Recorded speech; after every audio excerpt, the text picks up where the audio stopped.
Brown by the President of the Manchester Branch, Grenadier Guards Comrades Association, as a happy reminder of a memorable occasion.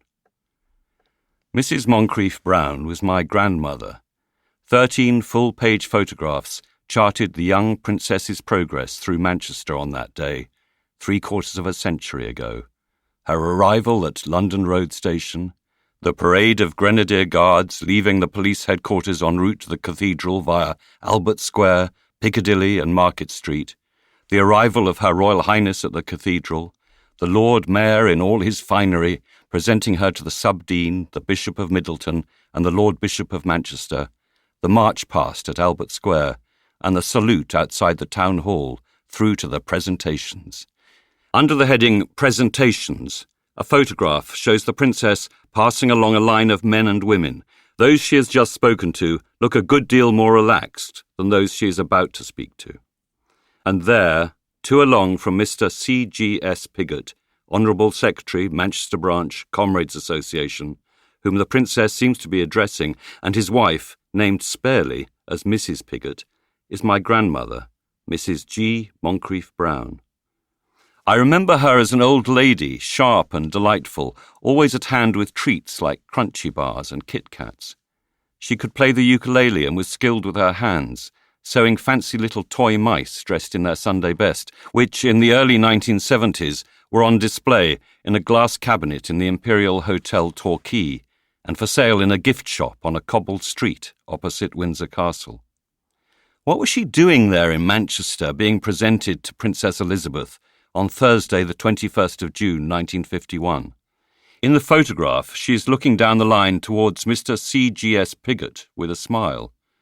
She was born in 1892, so back then she would have been 59 years old, but compared to most of the dumpy, severe women in the surrounding photographs, she looks to me much younger, dainty and elegant in her exotic headdress.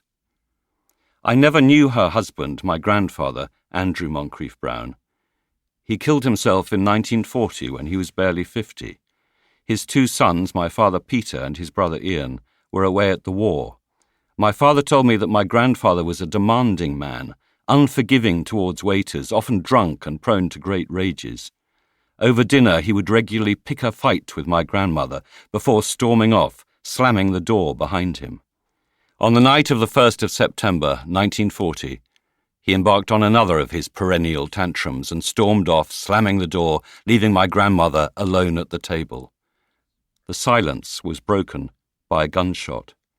Seconds later, my grandfather staggered back into the dining room, blood gushing from his stomach. He managed to splutter, "Now look what you've made me do." They were his last words. When my father was given the news by his commanding officer, he collapsed. In the First World War, Andrew Moncrief Brown had been a cavalry officer in the Grenadier Guards, riding a horse into battle while brandishing a sword. In the 1990s, my father gave my little son that sword. It still sits on a shelf in its battered leather sheath. My father's elder brother Ian had followed his father into the Grenadier Guards. 3 years after my grandfather's suicide, on the 10th of September 1943, I. A. Moncrief Brown, 2nd Lieutenant, 6th Battalion Grenadier Guards, service number 130875, son of Andrew Moncrief Brown and Gwendolyn Mary Brown, was killed in combat at Salerno at the age of 26. He's buried in the war cemetery at Salerno. Within the space of 3 years, my father had lost both his father and his brother. He was still only 23. No one in human history lived a more chronicled life than the Queen. We can chart her movements on an almost daily basis from the moment she was born to the moment she died. There was barely a week in her 96 years when she was not photographed, often by hundreds or even thousands of people. In no time at all we can find out where she was and what she was doing on just about any day in her long, long life. We know who her great-great-great-great-great-great-grandparents were, their characters and habits, their successes and failures, their likes and dislikes, the rumours surrounding them. We know her cousins and her sister and her uncles and her aunts.